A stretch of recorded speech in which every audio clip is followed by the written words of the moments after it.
Now, before the feast of the Passover, when Jesus knew that his hour had come to depart out of this world to the Father, having loved his own who were in the world, he loved them to the end. During supper, when the devil had already put it into the heart of Judas Iscariot, Simon's son, to betray him, Jesus, knowing that the Father had given all things into his hands, and that he had come from God and was going back to God, rose from supper. He laid aside his outer garments, and taking a towel, tied it around his waist. Then he poured water into a basin and began to wash the disciples' feet and to wipe them with the towel that was wrapped around him. He came to Simon Peter, who said to him, "Lord, do you wash my feet?" Jesus answered him, "What I am doing you do not understand now, but afterward you will understand." Peter said to him, "You shall never wash my feet." Jesus answered him, "If I do not wash you, you have no share with me." Simon Peter said to him, "Lord, not my feet only, but also my hands and my head." Jesus said to him, "The one who is bathed does not need to wash except for his feet, but is completely clean. And you are clean, but not every one of you." For he knew who was to betray him. That was why he said, "Not all of you are clean." When he had washed their feet and put on his outer garments and resumed his place, he said to them, "Do you understand what I have done to you?" Welcome to our second devotional during Holy Week.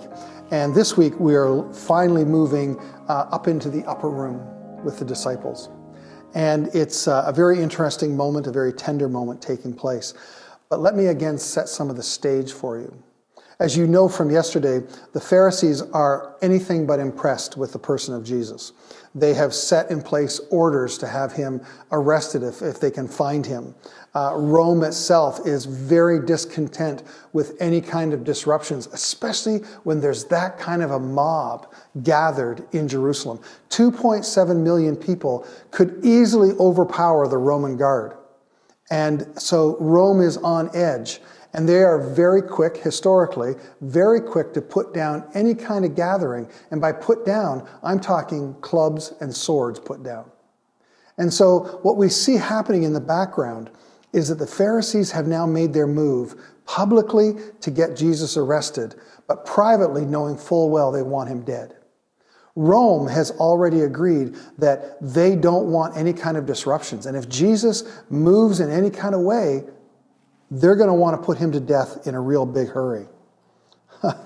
And then we also know, as we come into this passage in chapter 13, we've read how Judas Iscariot, the devil has already entered his heart. So even the devil is now making his move against the Son of God. Literally, up until this point in time, it seems like everything's gone pretty good. But now, here in chapter 13, everything is coming in on Jesus. And things are going to start to happen pretty fast. I wonder if Jesus is aware that every earthly institution is now poised for his downfall. Well, of course he knows. Of course he knows that. It's what, I wonder if Jesus is aware that even one of those disciples whose feet he's going to wash is going to betray him. Of course he knows these things. Isn't it amazing to me, or at least it is to me, that I would think that this is probably the time you want to huddle around with those sacred few who you know are committed to you, and you begin to draw up battle plans and figure out a way to get through this and advance your cause. That would make sense to me. And yet Jesus, knowing all this taking place, he chooses to, at the end of a meal, remove his outer garments and wash his disciples' feet. It's an incredible moment in time. And I want to make 3 applications from this.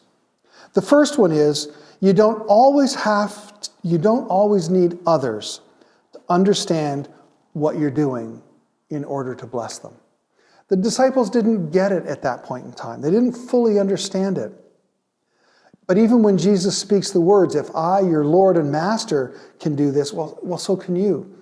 And they still struggle with the meaning behind that. But his blessing was something so that in days to come, they would look back and they would remember. You don't always need to explain all of your motives and all of the things behind your efforts to bless another. You don't need any fame for it. You don't need any accolades. Bless for the sake of blessing. The second thing I notice here is that you are actually never stronger than when you take the position of a servant, a humble servant. There is no lowlier position available than washing somebody's feet. That's the way it works. By the nature of the task, you actually will restrict your activity in the religious community. By washing someone's feet, you actually aren't able to enter because now you're unclean. That's what took place. But Jesus took that humble place of a servant in order to bless. And I want to tell you something. You will never be stronger than when you take that posture. And lastly, never withhold blessing, even from an enemy, perceived or otherwise. Judas, we know, is going to be problematic, but Jesus still washes his feet.